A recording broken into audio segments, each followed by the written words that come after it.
নমস্কার বন্ধুরা, আজ তো রামনবমী, তাই রামলালার আশীর্বাদে পেয়ে গিয়েছিলাম একটা পোস্ট ডিজাইনের কাজ। সকাল সকাল ঘুম থেকে উঠে ডিজাইন করলাম পোস্টটা, তারপরে নিজের জন্য নিজের পেজের জন্য আরও একটা পোস্ট ডিজাইন করে আমরা বিকালবেলা বেরিয়ে গিয়েছিলাম বাইরে ঘুরে বেড়াতে। দেখলাম চারিদিকে রামলালার র্যালি বেরিয়েছে, বেশ ভালো লাগছিল। অহংকার হচ্ছিল নিজের ওপর, নিজের সনাতন ধর্মের ওপর।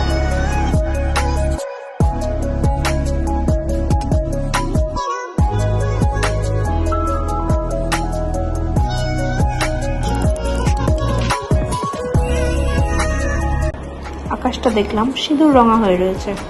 এই যে চলে এসেছে অহনা, ওর সাথেই আমরা বেরিয়ে গিয়েছিলাম আজ ঘুরতে। অহনা আমার স্টুডেন্ট। যাওয়ার পথে দেখা হয়ে গেল এই বিচ্ছুটার সাথে। কি ভয় আমাদের দেখে।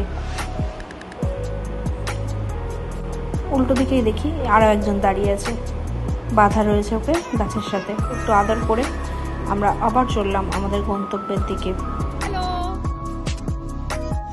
হাওয়া খেতে খেতে বিকেলটা বেশ ভালোই কাটলো। চারিদিকে গাড়ি নিয়ে ঘুরে বেড়ানো, এই যে বাদার মাঝখান দিয়ে গাড়ি চালিয়ে যাওয়া, সে কি হাওয়া!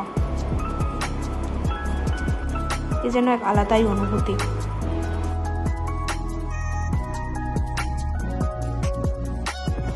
কিছু দূর এসে এই জায়গাটা বসে খানিকক্ষণ আমরা সময় কাটালাম। তারপর রাত্রিবেলা চলে এলাম ফুলতলায়।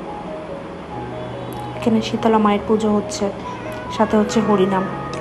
কি ভীষণ ভালো লাগছিল। বেশ খানিকক্ষণ দাঁড়িয়েছিলাম হরিনাম শুনতে। মিথ্যে অবসরে পালকি পর জন্মাবে কারো ঠাম্মা বাজিরা, তারপরে নিতাই দূর হই বল হয়ে যাই। এই ভবের সংসারে আমরা শুধু অভিনয় করতে শিখেছি, পরস্পর অভিনয় করে যাই।